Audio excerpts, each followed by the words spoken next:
It was the largest gathering for civil rights of its time.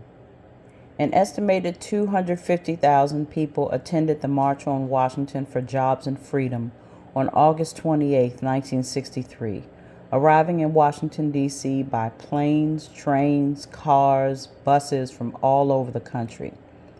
The event focused on employment discrimination, civil rights abuses against African Americans, Latinos, and other disenfranchised groups, and support of the Civil Rights Act that Kennedy administration was attempting to pass through Congress. This momentous display of civic activism took place on the National Mall, America's front yard, and was a culmination of an idea born more than 20 years prior. While the march was a collaborative effort, sponsored by leaders of various student, civil rights, and labor organizations, the original idea came from A. Philip Randolph, a labor organizer and founder of the Brotherhood of Sleeping Car Porters of the Negro American Labor Council, or NALC. His vision for a march on the nation's capital dated back to the 1940s, when he twice proposed the large-scale marches to protest segregation and discrimination in the U.S. military and the U.S. defense industry, and to put pressure on the White House to take action. The pressure worked. President Roosevelt signed Executive Order 8802, Prohibition of Discrimination in the Defense Industry, in 1941, and President Truman signed Executive Order 9981, Desegregation of the Armed Forces, in 1948, and Randolph canceled the marches. By the 1960s, a public expression of dissatisfaction with the status quo was considered necessary for a march and was planned for 1963, with Randolph as the tutelar head.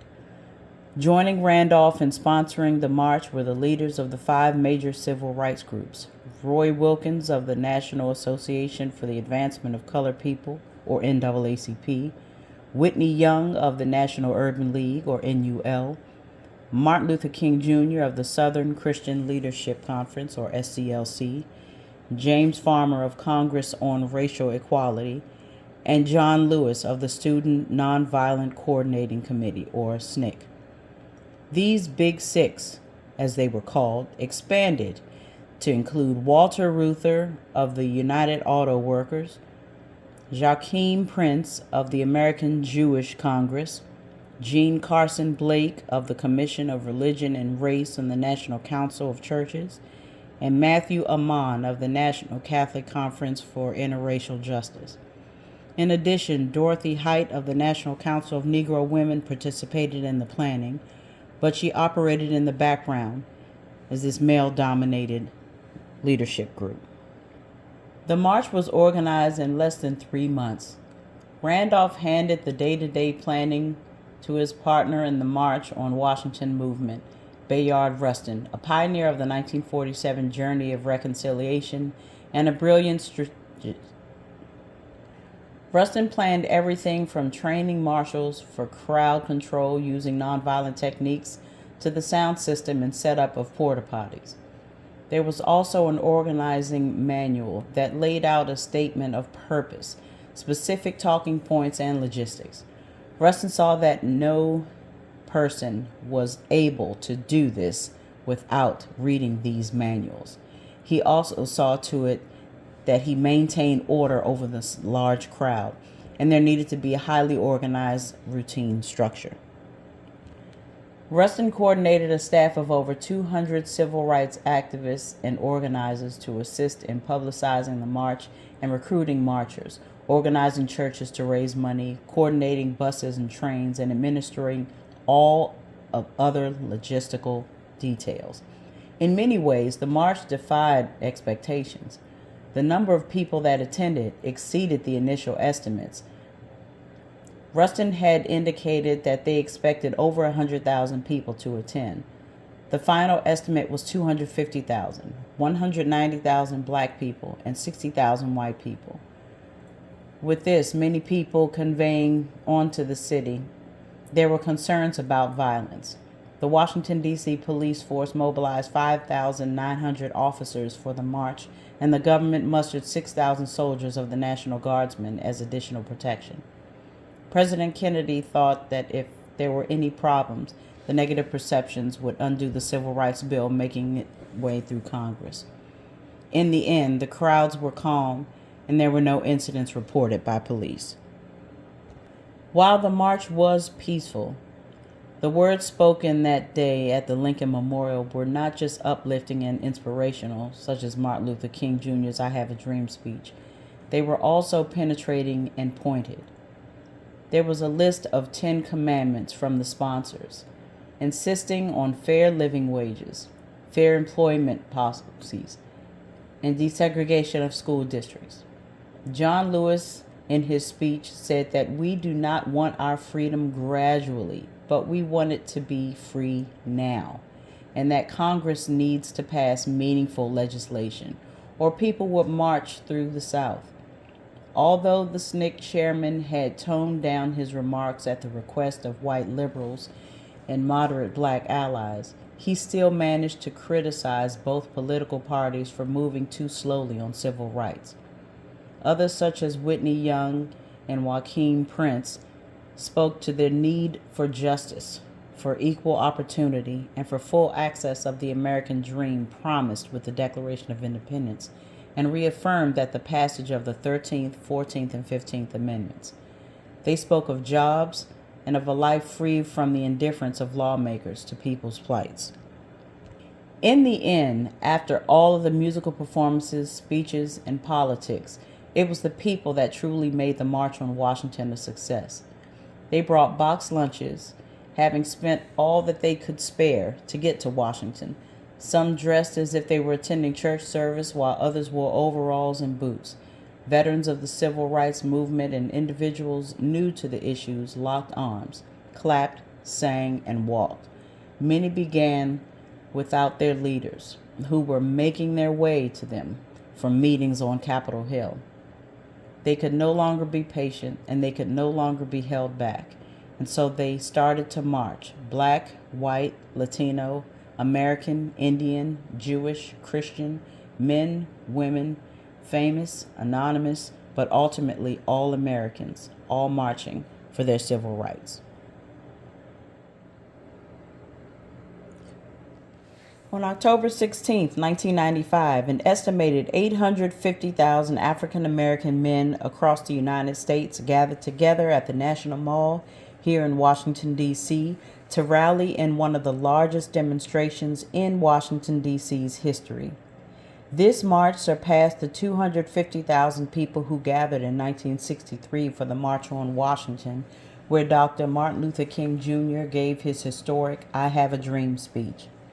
This assembly of black men was organized and hosted by the Nation of Islam leader Louis Farrakhan, who called for all able-bodied African American men to come to the nation's capital to address the ills of the black communities and call for unity and revitalization of African American communities.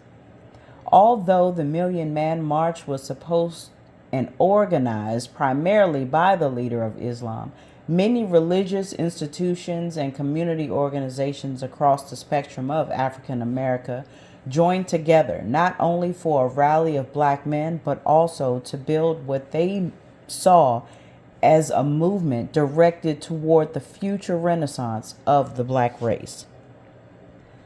Those who were unable to attend the march in Washington, D.C. were asked by Louis Farrakhan to stay home from work and keep their children at home from school in a show of solidarity and support for the objectives of the march. Farrakhan also called on march participants and supporters to refrain from spending money on October 16th to illustrate to the United States the importance of the African American dollar to the national economy. Besides the keynote address by Minister Louis Farrakhan, several prominent speakers addressed those gathered at the Washington Mall, including civil rights activists Benjamin Chavis, Jesse Jackson, Rosa Parks, and Dick Gregory. Stevie Wonder entertained and gathering with songs, while Maya Angelou used her poetry to offer advice to men at the rally. The message of most of the speeches called for black men to bring the Spirit of God back into your lives. These marchers were also encouraged to register to vote to build black political power. March participants took a public pledge to support their families, refrain from violence and physical and or verbal abuse towards women and children, and renounce violence against their fellow men, except in self-defense.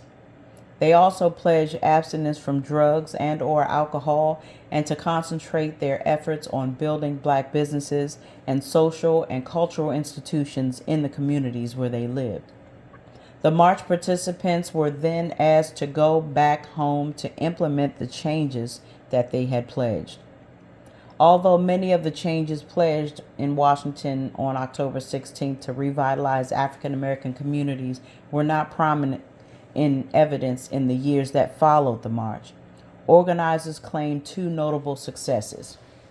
In the year after October 16th, over 1.5 million black men registered to vote for the first time. There was also an upsurge in the number of black children adopted by African American families. The crowd at the Million Man March had been portrayed as a singular organism. By all accounts, there was an aura of unity, an abiding bond of pigmentation and gender. But the event, as recorded by history and petrified in the minds of those who attended, also held distinct and subjective memories.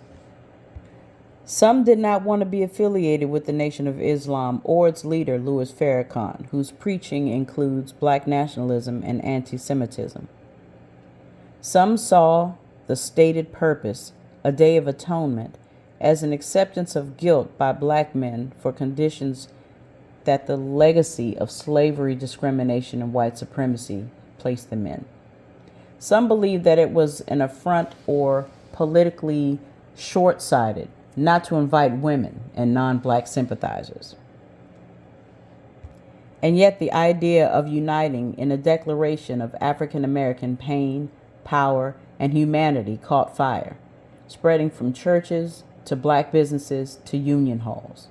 And after a year of planning and scraping together dollars, folks from sea to shining sea boarded trains, bought airplane tickets, crowded into church vans and charter buses to spend one day together, making a statement for themselves and to America.